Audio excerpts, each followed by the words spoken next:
पश्चिमी एशिया एक बार फिर बारूद की आग में जल रहा है। जंग की लपटें अब सिर्फ सरहदों तक नहीं है, ये अब सीधे राजधानी शहरों को निगलने लगी हैं।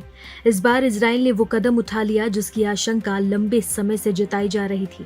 एक तेज, सटीक और बेहद घातक ऑपरेशन, जिसमें ईरान के रणनीतिक ठिकानों को निशाना बनाया गया। इजरायली हमले में ईरान के कुछ वैज्ञानिकों की मौत हुई है और सेना के शीर्ष अधिकारी भी इसकी चपेट में आए हैं। हमला इतना तीव्र था कि तेहरान समेत कई जगहों पर हालात बेकाबू हो चुके हैं। लेकिन ईरान ने भी इस चुनौती का जवाब देने में देर नहीं लगाई। एक नहीं, दो नहीं, एक के बाद एक सैकड़ों मिसाइलें इजराइल की धरती की ओर दागी गई। अब सवाल ये है कि जब इजराइल के पास आयरन डोम जैसा अत्याधुनिक सुरक्षा कवच है, तो इतने हमले कैसे हो गए? क्या ये सिस्टम फेल हो गया है? दरअसल ईरान ने इस बार एक ऐसा हथियार मैदान में उतारा जो हवा को चीरते हुए, रडार को धोखा देते हुए अपने लक्ष्य तक पहुंच सकता है। फतेह एक हाइपरसोनिक मिसाइल जिसकी रफ्तार इतनी तेज है कि कोई भी परंपरागत डिफेंस सिस्टम उसे पकड़ नहीं सकता। इस मिसाइल की रेंज 1400 किलोमीटर के आसपास है और ये इतनी नीची उड़ान भरती है कि इसे पकड़ पाना बेहद मुश्किल होता है। नतीजा, आयरन डोम जैसे सिस्टम भी कई मिसाइलों को रोकने में नाकाम रहे। इस मिसाइल को ईरान की IRGC ने तैयार किया है और इसकी अगली पीढ़ी फतेह 2 भी तैयार हो चुकी है और वो और भी ज्यादा घातक मानी जाती है। इस भयानक टकराव में अब तक दर्जनों शहर चपेट में आ चुके हैं।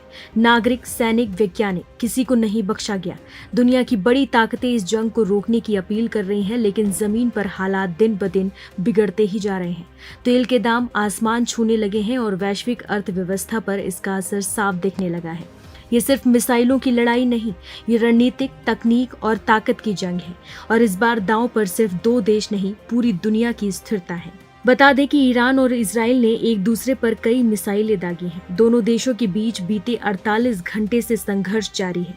इजराइल का दावा है कि उसने तेहरान में मौजूद रक्षा मंत्रालय को निशाना बनाया है। उसके अलावा तेहरान और बुशहर में ऑयल डिपो और गैस रिफाइनरी समेत 150 से ज्यादा ठिकानों को हिट किया।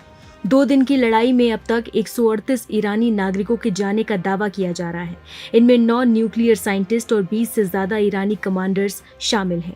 इसके अलावा 350 से ज्यादा घायल हैं। ईरान की राजधानी तेहरान समेत 7 राज्यों में एयर डिफेंस सिस्टम एक्टिव कर दिया गया है। ईरान ने भी पलटवार करते हुए इजराइल पर 150 से ज्यादा मिसाइलें दागी हैं। हमले में इजराइल के 11 लोग मारे जा चुके हैं और 300 से ज्यादा घायल बताए गए हैं। ईरान ने 3 इजरायली F-35 विमान गिराने का भी दावा किया है।